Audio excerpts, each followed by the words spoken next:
Vitajte. Ľudstvo už stáročia pátra po odpovediach na najzákladnejšie otázky. Vedci skúmajú náš svet, aby zistili, ako funguje a čo všetko pred nami ešte stále skrýva. Napriek tomu však existuje množstvo záhad, ktoré stále zostávajú zahalené rúškom tajomstva. Tieto záhady si teraz predstavíme a skúsime si povedať, čo o nich vieme a čo naopak nie. Vedci sa už dlho snažia zistiť, z čoho je zložená väčšina vesmíru. Prvým krokom bolo zistenie, že väčšina vesmíru tvorí temná energia. Táto energia je zodpovedná za zrýchľujúce sa rozpínanie vesmíru. Ďalšou zložkou je temná hmota, ktorá tvorí asi 27% vesmíru. Napriek tomu, že ju hľadajú desiatky rokov, vedci stále celkom presne nevedia, čo to je. Zvyšok, teda iba 5%, tvoria atómy a molekuly, ktoré sú stavebným kockami všetkého, čo sa nachádza okolo nás. Oceány tvoria 3/4 zemského povrchu, ale stále vieme len málo o ich hĺbkach. Jednou z najväčších záhad je zóna súmraku, ktorá sa nachádza 200 až 1000 metrov pod hladinou. V tejto oblasti sa nachádza len malé množstvo svetla, ktoré tam dokáže preniknúť a preto v nej prebieha len málo fotosyntézy. Napriek tomu sa v tejto oblasti nachádza obrovské množstvo života, ktorý vedci stále skúmajú. Alzheimerova choroba je ochorenie mozgu, ktoré postihuje mnoho ľudí na celom svete.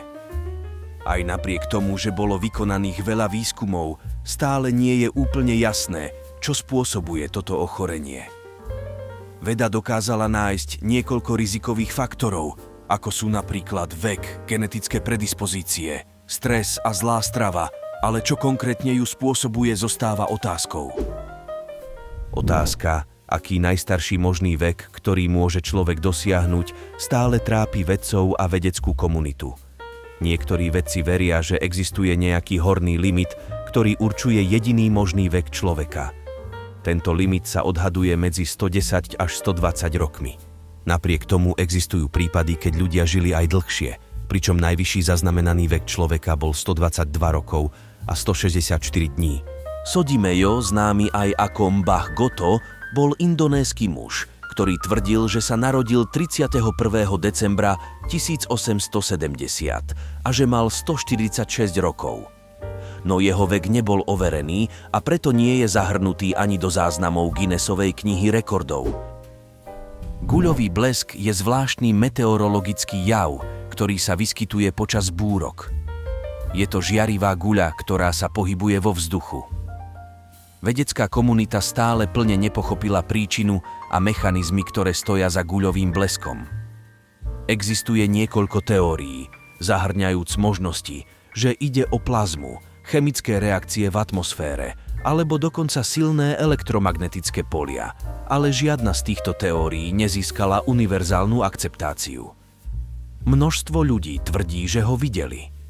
Napriek tomu guľový blesk zostáva predmetom záujmu nielen pre vedcov, ale aj pre nadšencov do paranormálnych javov a záhad, pričom jeho zriedkavosť a záhadnosť podnecujú rôzne špekulácie a teórie.